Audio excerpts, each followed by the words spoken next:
Hey, salut tout le monde, c'est Fu86 dans la toute première vidéo de la série Les bases du CEngine. Alors aujourd'hui, nous allons installer le moteur de jeu CEngine sur notre PC. Mais tout d'abord, je voulais quand même vous présenter quelques vidéos de différents jeux qui ont été créés avec le CEngine. Donc alors les voici. Il y a Geometry Dash, Kirby's Dream Land et Gold Quest. Mais il y en a bien d'autres que vous découvrirez par la suite. Maintenant que je vous ai donné envie d'utiliser le CEngine, nous allons pouvoir l'installer sur notre PC. Alors tout d'abord, nous allons nous rendre sur ce site qui est la forge GitLab de Planet Casio. Alors sur ce site, vous trouverez le CEngine. Donc vous pouvez aller dans la partie Files et dans cette partie-là, vous trouverez toujours la version la plus à jour du moteur de jeu. Donc vous pouvez la télécharger. Maintenant, nous allons créer un dossier qui contiendra tous vos projets utilisant le CEngine. Alors pour les besoins du tutoriel, je vais l'appeler base du CEngine.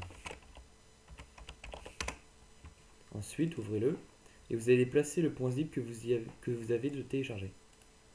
Vous pouvez le décompresser, supprimer le point zip, puis renommer le dossier, juste CEngine. Ensuite, nous allons aller sur le SDK. Donc, nous allons faire New. Dans le chemin que vous devez indiquer, c'est le chemin qui se situe ici, donc du dossier que vous venez de créer. Le nom du dossier, vous allez l'appeler comme vous voulez. Pour moi, ça va être tuto. Pour le nom du fichier, ça va être tuto aussi. Et pour la version, ça va être 1.0. Ensuite, supprimez tous les fichiers qui se trouvent ici. On n'en a pas du tout besoin. Ensuite, donc, vous verrez qu'il y a dans le dossier, il y a un dossier tuto qui vient d'être créé avec ces fichiers-là. Vous allez créer un nouveau point texte que vous allez nommer comme vous le voulez. Donc moi, je vais toujours continuer par l'appeler tuto avec l'extension .cpp. Donc c'est un fichier C++. Alors vous allez l'ouvrir avec l'IDE que vous voulez. Normalement, le SDK possède un éditeur de texte, un éditeur de code, sauf qu'il ne possède pas la coloration syntaxique. Et donc, c'est difficile d'y voir. Je vous montrerai justement après comment ça fait. Donc, une fois l'IDE ouvert, on arrive sur un truc vide. Vous allez donc aller sur le tuto numéro 1, installation du moteur qui se trouve sur Planet Casio, donc le tutoriel écrit. Et vous allez copier le code qui se trouve ici. Ce code, vous allez le remettre ici. Alors, cette ligne permet en fait d'inclure le projet CEngine à votre projet. Ensuite, toute la partie qui est ici est utile pour le SDK car il permet de reconnaître que ce projet, ce jeu, est un add-in.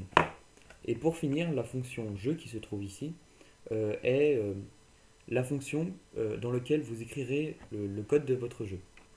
Donc maintenant que le fichier est créé, nous n'avons plus aucune unité. Alors on va pouvoir quitter l'IDE.